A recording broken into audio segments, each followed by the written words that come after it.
కొన్నేళ్ల క్రితం మన దేశంలోనే ఉంటున్న ఒక రాష్ట్రానికి సెపరేట్ జెండా ఉండింది, సెపరేట్ కాన్స్టిట్యూషన్, సెపరేట్ లాస్ ఉన్నాయి. కానీ ఆ తర్వాత మొత్తం మారిపోయింది.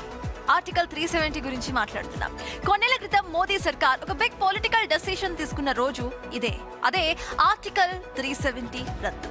ఎస్, భారత రాజకీయ చరిత్రలోనే కాకుండా అంతర్జాతీయంగా అత్యంత సంచలనం సృష్టించిన ఎపిసోడ్ ఆర్టికల్ 370 రద్దు. 2019 ఆగస్టు 5న కేంద్ర ప్రభుత్వం తీసుకున్న ఈ నిర్ణయం జమ్మూ కాశ్మీర్ స్వరూపాన్నే పూర్తిగా మార్చేసింది. దశాబ్దాలుగా కొనసాగిన ప్రత్యేక ప్రతిపత్తి ఆర్టికల్ 35 రద్దు చేయడంతో ఒకే దేశం, ఒకే రాజ్యాంగం లక్ష్యాన్ని కేంద్రం సాకారం చేసింది.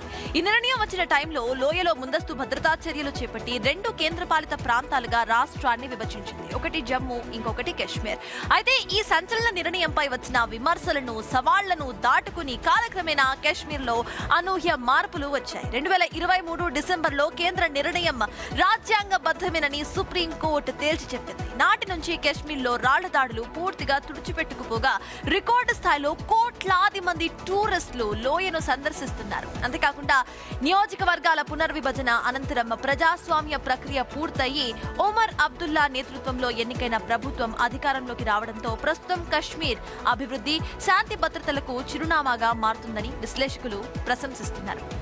రీసెంట్ గా జరిగిన ఎలక్షన్స్ లో ఎటువంటి స్టోన్ పెడ్లింగ్ కానీ ఏది జరగలేదు. ఇన్ఫాక్ట్ ఇంకా చెప్పాలంటే రీసెంట్ గా జరిగిన ఎలక్షన్స్ ఏవైతే ఉన్నాయో అదే పీస్ఫుల్ ఎలక్షన్స్ అంటూ కూడా అక్కడ స్థానికులు చెప్పారు. ఈ రోజు కాశ్మీర్ లో టూరిస్టులు భారీ సంఖ్యలో వెళ్తున్నారు. వాళ్ళకి రోజు గడవడం కూడా ఇప్పుడు ఈజీగా మారుతోంది. At the same time highways నిర్మాణం, టన్నల్ నిర్మాణం, రోడ్ల నిర్మాణం, స్కూల్స్, కాలేజెస్ నిర్మాణం కూడా అక్కడ వేగవంతంగా జరుగుతోంది. మొన్నటి వరకు డెవలప్మెంట్ కి నోచుకొని అదే జమ్మూ అండ్ కాశ్మీర్ ఈ రోజు డెవలప్మెంట్ దిశగా ముందడుగు వేయడానికి మేజర్ రీజన్ ఈ ఆర్టికల్ 370 రద్దని చెప్పాలి. సో ఈ రోజును మనం ఖచ్చితంగా గుర్తు పెట్టుకోవాల్సిందే.